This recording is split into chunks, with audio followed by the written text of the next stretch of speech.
Hello again, this is Chris Russo with 123saltcash.com. How are you today? I'm going to talk today about a property that I got in Kissimmee, Florida, Orlando, and that came from Google. Pretty interesting a case. What happened, she called up, and what happened is the father died, needs to go through probate. There's 2 or 3 other heirs to the property. And we're in the process of getting this approved by the judge, who's going to give us an authorization to sell the property. But what happens is there's unwanted occupants in the property. So actually, I'm not able to do my inspection. And so, I made an offer on the property to the heirs. They accepted it.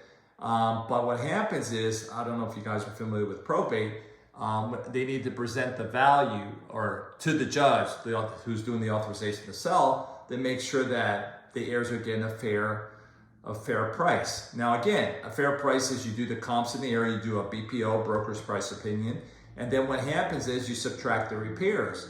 But in this case is, my offer is, obviously it's a cash offer, it's lower than the retail value, but I can tell that the reason I'm doing that is because the property needs repairs.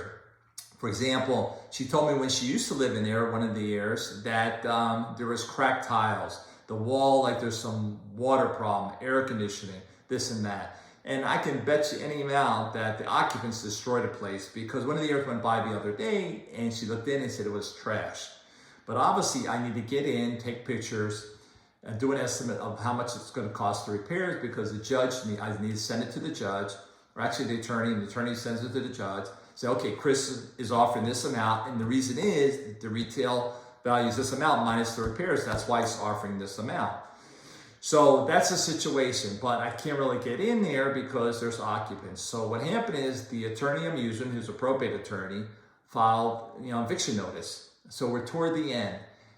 So it should be done probably within the next week or so. Once I get that, then I can get in, take the pictures, and do the estimate, and so they can send it to the judge. We can authorization sell, and we can close.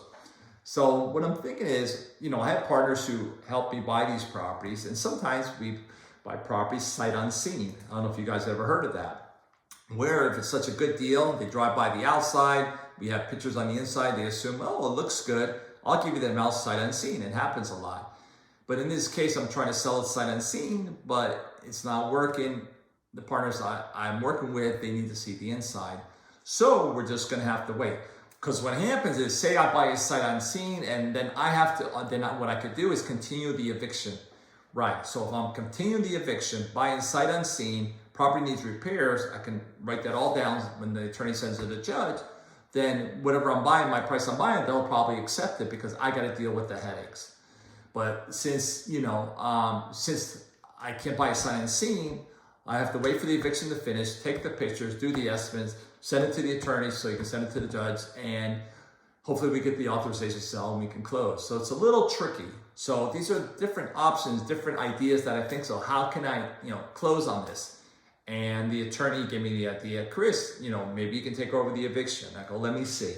That's not going to work. So unfortunately, we're going to wait for the eviction, which is another week or so. Oh, and once it's done, get in there. And another thing, it might be destroyed now, but since they're mad, they're leaving, they might destroy it on the way out. So there might be added expense, added destruction to the properties. So you got to think of all these things. What could happen? So definitely, need to make sure they're out, get in there, do my estimates, what it is, what needs to be done. And if they destroy it more, obviously, it is what it is, and I may have to lower my price. But more or less, I think my price is okay, what I'm offering on the property. But again, the judge needs proof. So whenever you're doing probate, normally what they do is to get authorized to sell, they need to do a BPO, broker's price opinion, where they drive by the outside and said, well, for example, here's an example. If the property is valued at $300,000 and you're buying it for $200,000 as an investor, and they're going to say, well, why are you buying for $100,000 less? It's in perfect condition. Well, it's not going to work because it's a $100,000 difference. But majority of the properties that we buy need work. So if it needs work, a roof is a big ticket item. AC is a big ticket item. And fixing everything up, it might need $40,000, $50,000 in repairs.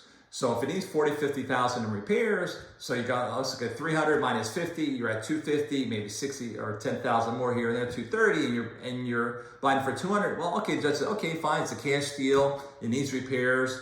It's going to take him a couple months. He's going to have to resell it with pay a real estate commission, closing costs, seller and buyer. So the judge, okay, we'll do that. So that's a little, whenever you're doing probate, just remember that if you're getting a great deal, you have to prove to the judge, why are you paying this price? So if you're taking advantage of the ear, it's not going to work. So this is just something to think about. And I've done a few of them, and it worked out great because what happened is it needed repairs. I put the estimate with the BPO, broker's price opinion, and it passed with flying colors. So that's just something to think about when you're buying probate properties. Okay? Thank you very much, and I'll see you on the next video. Bye-bye.